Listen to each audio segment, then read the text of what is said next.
दोस्तों, क्या आप जानना चाहते हैं कि अपने ऊपर कैसे हाजरात खोलते हैं और रूहानी कुव्वतें कैसे बेदार करते हैं? आप अमलियात में आला मुकाम कैसे हासिल कर सकते हैं? तफसील से जानने के लिए इस वीडियो को शुरू से आखिर तक जरूर देखें। दोस्तों, रूहानी उस्ताद चैनल को अगर आपने अभी तक सब्सक्राइब नहीं किया है तो सब्सक्राइब कर लें, साथ में बेल के निशान को जरूर दबाएं। रूहानी उस्ताद चैनल के नाज़रीन, अस्सलामु अलैकुम व रहमतुल्लाहि तआला व बरकातुहू। नहमदुहू व नुसल्ली व नुसल्लिम अला रसूलिहिल करीम, अम्मा बाद, अस्सलातु वस्सलामु अलैका या रसूलल्लाह व अला आलिका व अस्हाबिका या शफीअना यौमल जज़ा। मोहतरम नाज़रीन, रूहानी उस्ताद चैनल में आपका खुशामदीद। मैं हूँ उमर फारूक अजहरी और आप देख रहे हैं हमारा और आपका चैनल रूहानी उस्ताद। दोस्तों, रूहानी कुव्वत बेदार करने पर कई वीडियोस है, आप चाहे तो ऊपर आई पर क्लिक करके या डिस्क्रिप्शन में लिंक है वहां से देख सकते हैं। आज का वीडियो बहुत ही खास है उन हजरात के लिए जो शिकायतें करते हैं कि मैंने तो हाजरात किया पर हाजरात खुला नहीं, या मैं कोई भी अमल पढ़ता हूँ लेकिन अमल पढ़ने के दौरान ना ही मुझे कोई मुशाहिदात नजर आती है, ना ही कुछ इस तरीके से जिस्म में झटका महसूस होता है। उनके लिए बेहतरीन अमल पेश कर रहा हूँ। दोस्तों, तरीका को खूब गौर से समाअत करें। इस अमल के लिए जरूरी है कि आप सबसे पहले अपने कुर्ब जवाहर में या फिर जहाँ आपकी नजर में कोई मजार हो, जो अल्लाह के वली की कोई मजार हो, वहां पे जाने की जरूरत पड़ेगी। इस अमल को जुमेरात के रोज या बुध के रोज या फिर जुमे के रोज इस अमल को करना है। अमल का तरीका यह है कि सबसे पहले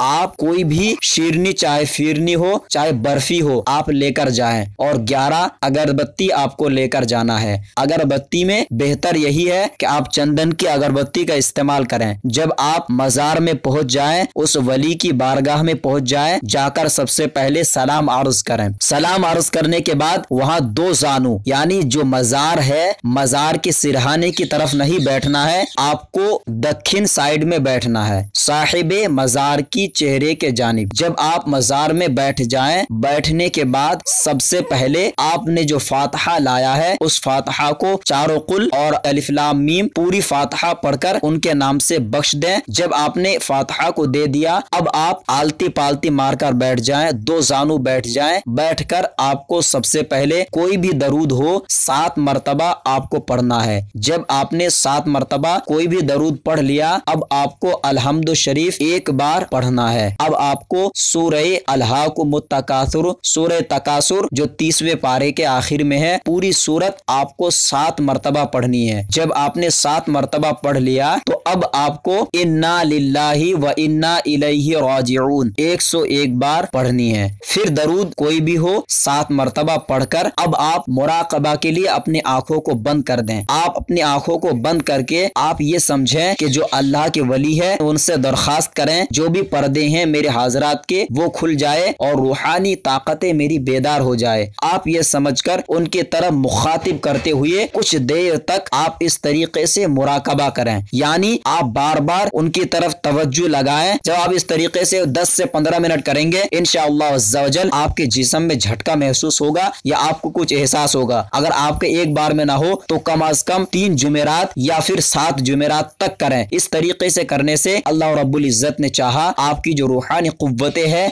और आपकी जो हाजरात है वो तुरंत खुल जाएगी। फिर आप कभी भी हाजरात या कोई भी अमल पढ़ेंगे तो मुशाहिदात नजर आएंगे और आपको अमलियात में कामयाबी मिलेगी। दोस्तों, तो आज का वीडियो था कि आप किस तरीके से अमलियात में आला मुकाम हासिल कर सकते हैं और रूहानी कुव्वतें बेदार कर सकते हैं। वीडियो अच्छा लगे तो लाइक का बटन जरूर दबाएं। अगर आपने हमारे चैनल को सब्सक्राइब नहीं किया है तो जरूर सब्सक्राइब कर लें, साथ में बेल के निशान को जरूर दबाएं। मैंने अपनी तरफ से कोई बात पोशीदा नहीं रखी है, फिर भी अगर कोई बात आपको समझ में ना आए तो कमेंट बॉक्स में लिखकर जरूर बताएं। दोस्तों, अब रूहानी उस्ताद को दे इजाजत, अब अगले नए वीडियो के साथ मिलेंगे इंशाअल्लाह अज़्ज़ा वजल। तब तक के लिए खुदा हाफिज।